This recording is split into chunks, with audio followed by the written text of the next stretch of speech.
Bon lundi tout le monde. Bonjour Karima. Bon lundi, salut. Salut. Hey, la preuve qu'on travaille bien, toi puis moi ensemble, c'est que tu m'as vu arriver aujourd'hui. Ouais. C'est quoi ta question? C'était quoi ta question il y a quelques instants? Qu'est-ce que je t'ai dit? Ouais, c'était quoi que tu m'as demandé? T'es-tu de bon poil ou de mauvais poil ce matin? Eh bonne Karima. Je sais pas ce qui m'est arrivé. Je suis comme sensible aujourd'hui. C'est comme pas la bonne journée pour me marcher ses pieds, mettons. Ben écoute, je pense que c'est jamais la bonne journée pour te marcher ses pieds, mais aujourd'hui, c'est le lundi matin. Ben tu vois, dès que la radio part, là, soudainement, t'es de bon poil. Ben oui, j'ai de la... Il faut que tu fasses de la radio un peu plus, comme ça. Il faut que je sois dans mon élément. Mais c'est ça l'affaire. T'avais hâte à ton lundi matin de retrouver les auditeurs. Vraiment. Francis Gosselin, tous les vendredis, quand on le croise, il dit... Bon, là, c'est le jour le plus triste de la semaine parce que pendant 2 jours, on va pas pouvoir faire ce qu'on aime le plus faire au monde. Puis il s'en va. Ça, c'est sa façon de dire que lui, il est vraiment, vraiment heureux au travail. Puis je le crois, moi. Il y a du monde de moi, même. je le crois. Écoute, j'ai reçu un message ce matin à 4h08 du matin de Francis Gosselin parce que tantôt, je vais faire une petite chronique à son émission. Et déjà, à 4h08, il était sur son ordinateur en train de travailler. Puis, hey, ça, t'as vu ce sujet-là? A-t-il dormi? On va lui demander. Tu sais, je me demande pourquoi ça va. Je suis une mauvaise poil. Peut-être parce qu'on va avoir des partiels cet été. Mais non, je sais. Non, mais c'est une vraie affaire. Là. La politique, l'été, là, on peut-tu... Toi, c'est ça qui t'a mis de mauvaise humeur? On peut-tu nous donner un break? Non, mais l'été? c'est pas... Ben, moi, tu sais que j'aime toi, ça. Moi, bouffe, moi, je trouve qu'il n'y en a pas assez, mais... Pas assez de partiels. Oui. Colin. Va te promener dans un CHSLD, tu vas avoir des partiels. Non, mais c'est surtout, en fait, moi, ce qui m'a frustrée là-dedans, c'est pas le fait qu'il y ait une partielle ou une élection. Au contraire, là, c'est les élections qui s'en viennent le 5 octobre. On est dedans. On se dit que là, ça va être les prochaines semaines, ça va être intéressant. Les Québécois auront à se prononcer. On est quand même dans un autre cycle. Il y a quelque chose qui se passe. Après 2 mandats de la CAQ, tout est possible. Tout est sur la table, en fait. C'est une ère où est-ce qu'il peut y avoir du changement? Est-ce que ce sera une sorte de continuité avec du changement?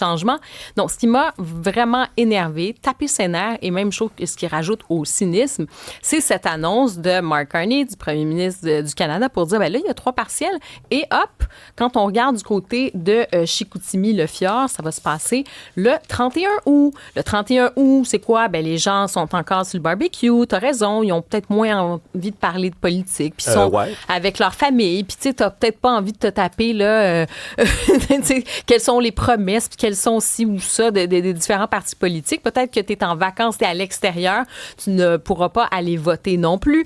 Donc, je trouve que ça, il y a quelque chose de cynique là-dedans. En plus, on empiète sur l'idée que il y a quand même des élections au Québec, quelques semaines plus tard.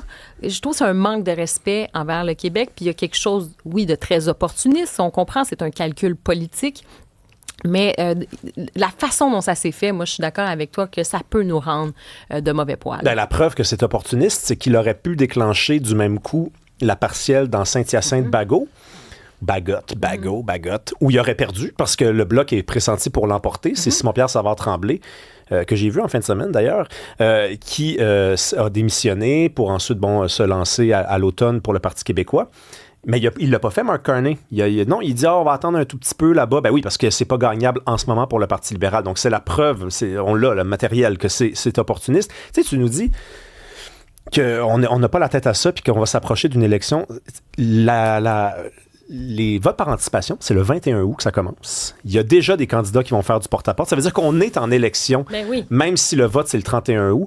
Les gens, ils n'ont pas la tête à ça. C'est la vérité. Écoute, même les animateurs de radio ont moins la tête à ça l'été. Sauf quelques exceptions. Oui, sauf quelques exceptions. Sauf quelques crinqués sauf toi, finalement. Oui, absolument. Non, mais c'est pas... tu sais, il faut donner un break aux gens. Il faut vraiment donner un break aux gens. Puis, tu l'as dit, à l'automne, on embarque dans une élection très importante au Québec. Les gens vont être sollicités.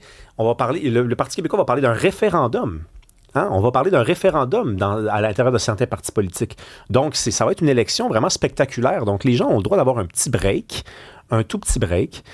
Et Mark Carney, lui, il n'y en a pas de break. Il n'y en a pas de break. Puis lui, il ne sera pas là. J'ai bien hâte de voir s'il va aller se rendre à Chicoutimi, s'il va aller là. C'est la machine qui fait la job à sa place. Lui, il lance la machine, puis de toute façon, il y a des voyages à faire. Il se promène un tout petit peu partout. Il est où, là?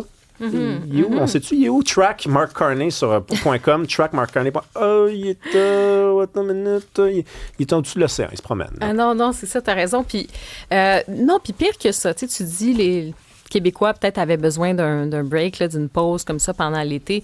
Moi, je trouve que c'est le côté un petit peu détourné. Il y a quelque chose même d'un peu illibéral, j'ose dire le mot, à tout ça. Oui, on le fait, c'est dans les règles, tout est légal, mais est-ce que c'est moral? Tu me diras peut-être qu'en politique, c'est pas là que ça se joue toujours, mais je trouve qu'on bafoue un peu finalement ce que les Québécois vivent ici, et même quand je te dis que ça peut alimenter le cynisme, non seulement c'est ce déclenchement-là, donc le 31 août, mais aussi, rappelle-toi pourquoi il y a eu ce déclenchement. C'est que c'est presque une façon pour moi, c'est un peu d'avoir un peu acheté l'adversaire. Puis vraiment, parce que cette circonscription maintenant dans le fjord Chicoutimi, elle est libre parce qu'il a nommé Richard Martel comme sénateur. C'était le député conservateur de la région. Et là, il l'a nommé comme sénateur. Ah, ben là, soudainement, qu'est-ce qui se passe?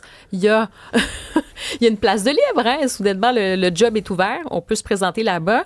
Et tu l'as mentionné, il y a un calcul politique. Si tu regardes les intentions de vote en ce moment, ça va être vraiment au coude à coude. Tu sais, je regardais le dernier sondage là-dessus. Bloc québécois, 30 %, libéraux, 28 %, conservateurs à 26 % pour les intentions de vote. On sait que Mark Carney, en ce moment, il marche sur l'eau, tout va bien, il a le vent dans les voiles, très populaire. Je ne dis pas qu'il va gagner nécessairement, mais il y a des chances. Pas plus fou qu'un autre. Il se dit, je vais y aller comme ça. Et rappelle-toi aussi, hein, il a réussi à avoir sa majorité de façon toujours un petit peu un petit peu de façon là, serpentin. Là. Un petit peu serpentin quand même. T'as pas trouvé ça super honnête? T'as pas trouvé que ça reflétait le résultat de l'élection générale? Elbows. Elbows up. 187 Cube Radio. Sur une échelle de 1 à 10, la politique l'été, là, ça vous intéresse à 0 ou à 0? Ou à 1, ou à 2, ou à 3, ou à 4, que je vous donne d'autres options. Non, mais écoute, là, c'est difficile de... Mais on va, je pense, du côté des libéraux, aller chercher au moins 2 victoires sur 3. Ça leur prend une circonscription pour avoir la majorité. Dans Chicoutimi-Le-Fjord, ça risque d'être compliqué, tu viens de le dire. Moi, j'ai été voir Canada 338, l'agrégateur de sondage, puis c'est vraiment une course à 3. Ça va être extrêmement difficile pour eux d'aller le chercher, mais il y a beaucoup de gens qui vont voter libéral juste en se disant, regarde, c'est plus simple de même. Puis c'est l'été, fait que j'ai pas envie de me faire une tête. C'est normal, ils n'ont pas la tête à ça. Puis là, il est là, Mark Carney, pourquoi je viendrais essayer de lui compliquer la vie? On m'a dit que si il réussit pas à avoir une des 3 partielles, il risque de perdre sa majorité. Je veux pas être responsable de ça. Donc, on va envoyer le vote au Parti libéral. C'est beaucoup plus simple.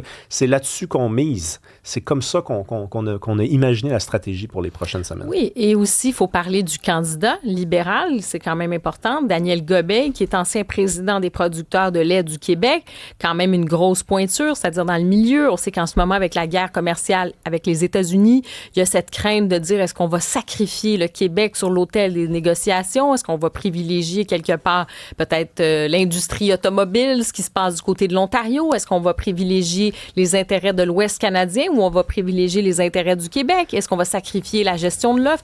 Donc, en mettant Daniel Gobeil, peut-être qu'il s'envoie le symbole que non, vous voyez, là, on se préoccupe. Donc, ils peuvent faire des gains aussi avec la présentation de ce candidat. Mais c'est François Blanchet qui disait, attention, peut-être que s'il était élu, Daniel Gobeil, est-ce que ça serait un genre de Stephen Guilbeault 2.0? C'est-à-dire que, oui, on va chercher le symbole, mais au final, est-ce que le symbole devient la marionnette? Oui. On va en parler en tout cas avec Caroline Dubé, qui est la candidate du Bloc québécois dans Chicoutimi-Le-Fjord. C'est Caroline Dubé du Bloc québécois qui est avec nous. Bonjour.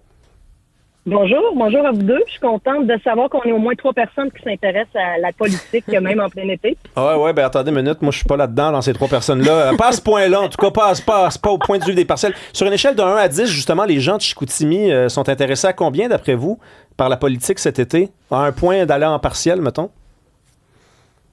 Moi, je pense que les gens de Chicoutimi-Le-Fjord auraient préféré rester en vacances. Ça, c'est évident. Mais en même temps, faut pas penser qu'ils vont pas s'intéresser non plus à ce qui se passe dans leur circonscription. On peut vivre aussi le contraire, des gens en colère de se faire prendre comme acquis, qui vont peut-être avoir l'intérêt de dire, on n'est peut-être pas achetable, puis on va s'y intéresser vraiment. Donc, il faut pas prendre pour acquis que l'intérêt est pas là. Et le Bloc québécois va faire comme on a toujours fait, avec on va mettre nos espadrilles, on va aller les rencontrer, on va changer un peu la trajectoire parce que l'été les gens sont ailleurs, mais on va être au rendez-vous puis on va aller on n'alimentera pas le cynisme, on va faire notre travail. Caroline Dubé, vous êtes issue, là, vous avez travaillé dans le milieu communautaire, vous occupez depuis 2024 le poste de directrice de la vitalité du milieu et des projets spéciaux à la MRC de Lac-Saint-Jean-Est, hein, tout un titre. Oui, il faut bien prendre un souffle. Mais vous pensez quoi de la stratégie de Mark Carney dans ce déclenchement de cette élection? Je suis du même avis que Yves-François Blanchet, mon chef hier, qui disait est-ce que M. Carney veut profiter de l'été pour pas faire nécessairement une vraie campagne? Est-ce qu'il a des choses à cacher?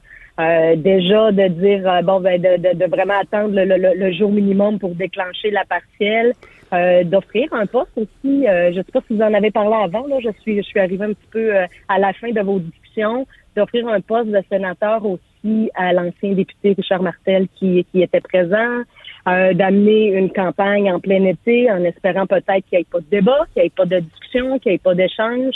C'est quand même particulier là comme situation. Donc comme où se place M. Carney, je suis pas à sa place, mais c'est quand même particulier. Puis je pense que c'est pas prendre au sérieux la population du Chicoutimi-Pierre. Richard Martel, là, c'était quel genre de candidat, de député plutôt? Moi, on me dit qu'il aimait beaucoup le golf, puis qu'il n'y a pas beaucoup de terrains de golf qu'il aimait beaucoup dans sa circonscription. Je répondrai pas à ça parce que je connaissais pas l'emploi du temps de M. Martel. Mais vous n'avez pas entendu cette rumeur-là, Chicoutimi? Des rumeurs, il y en a toutes. Il y en a régulièrement. Mais j'ai été la directrice de bureau de M. Simard au niveau de la circonscription voisine, au niveau de Jonquière. Et on était quand même capable de voir une grosse différence dans la manière de travailler au niveau des députés bloquistes puis le député conservateur, dans la manière de travailler les dossiers, dans la manière aussi d'aller à l'encontre des gens. C'est sûr qu'on était quand même capable, on était en mesure de voir une différence.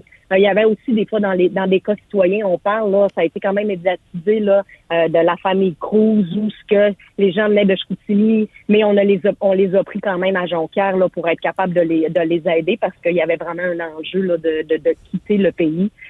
Donc je vais plus le retourner de la manière de nous qu'on travaille là. C'était quand même, on voyait quand même une disparité. C'est pour ça aussi l'intérêt de dire le Bloc québécois a fait ses preuves dans Jonquière, a fait ses preuves dans Lac-Saint-Jean. Donc, c'est quand même une solution gagnante pour Chicoutimi-Pierre là, pour être entendu. On est toujours, à Ottawa, c'est de défendre les intérêts du Québec, c'est de défendre les intérêts de la circonscription. Puis le Bloc québécois l'a bien démontré. C'est ce que je veux travailler de la même manière que mes collègues. Mm-hmm. Mais c'est souvent l'argument qu'on entend du Bloc québécois, défendre les intérêts du Québec. Là, vous allez être face à Daniel Gobeil, ancien président des producteurs de lait du Québec, qui va certainement vous dire aussi que lui, il a à cœur les intérêts du Québec. Comment vous le voyez comme adversaire politique? J'ai très hâte de le revoir, Daniel, M. Gobeil. D'ailleurs, félicitations pour sa candidature. J'ai très hâte de le revoir. On l'a côtoyé énormément. Dans le cadre de mon travail avec Mario, on l'a côtoyé parce que le Bloc québécois, la gestion de l'offre est capable de bien la défendre, le bien démontrer, puis on l'a travaillé au niveau des producteurs, les producteurs agricoles, parce que les producteurs laitiers, c'est pas juste les producteurs agricoles, c'est pas juste les producteurs laitiers. Donc j'ai hâte de le rencontrer. Comment est-ce qu'on voit ça? Je pense qu'on a un bilan de la gestion de l'offre qui est capable de défendre. Puis vous avez cité mon chef par rapport au Steven Guilbeault de la politique.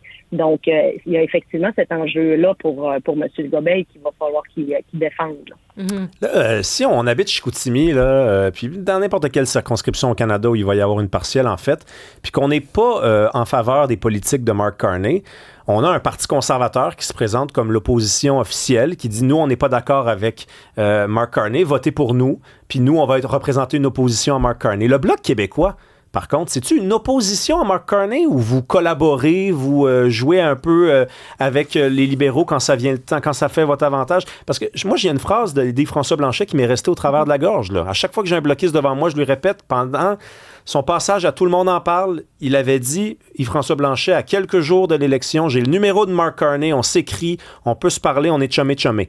C'est quoi le Bloc québécois en 2026? Ben, tu sais, M. Blanchet dit toujours aussi, puis ce qui est bon pour le Québec est bon pour le Québec. Quand ça va être favorable pour le Québec, on va être là, on va être au rendez-vous. On a toujours la même stratégie. Je le voyais moi de 2019 à 2023, peut-être un petit peu 2024, j'étais étroitement liée avec M. Simard, puis c'était ça, tu sais. Je me rappelais un moment où je lui envoie un message, il était à la Chambre des communes, je lui envoie un message, puis je le vois à l'écran à la CEPAC en petit bonhomme traverser d'aller de l'autre côté au niveau des libéraux, d'aller parler de la situation que je lui parlais, de me réécrire par la suite. C'est beau, on va avoir une rencontre pour discuter, pour échanger, puis on fait avancer les choses. Tu sais. Il y a l'ajout politique, il y a la game qu'on défend les choses, puis après ça, il y a le travail de fond, qu'on travaille les dossiers. C'est ça aussi, être un bon député, c'est être un bon mélange entre être en politique, le politicien, et le député aussi de défendre des intérêts.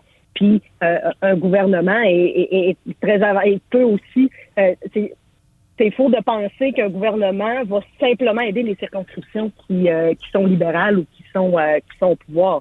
Il faut pas ça, ce serait alimenter le cynisme, puis on est capable de travailler avec le gouvernement qui est en place. Et si c'est bon pour le Québec, on va le défendre, puis on va travailler pour notre monde, puis on va faire ramener les enjeux qui sont propres à Chicoutimi-Fjord, qui sont propres à la région, tels que l'aluminium, la forêt, la gestion de l'offre, tout ce qui est lié à la crise tarifaire, dont le Saguenay-Lac-Saint-Jean est assez pénalisé. Oui, mais vous savez, il y en a plusieurs qui vont dire peut-être que maintenant, tu sais, le Bloc, des fois, est un petit peu indulgent, il est rendu un peu pépère, il a perdu cette espèce de fougue de cette idée. Quand il a été créé, il y avait quand même cette idée-là d'aller au front puis de dire non, on protège les intérêts du Québec, mais c'était même plus loin, c'était résolument quand même un parti qui est indépendantiste. Vous l'êtes évidemment encore aujourd'hui, mais c'était d'aller plutôt dans une stratégie de confrontation avec le fédéral pour montrer que le régime fédéral fait du mal au Québec. Et là, on a l'impression que c'est rendu parfois un peu pépère.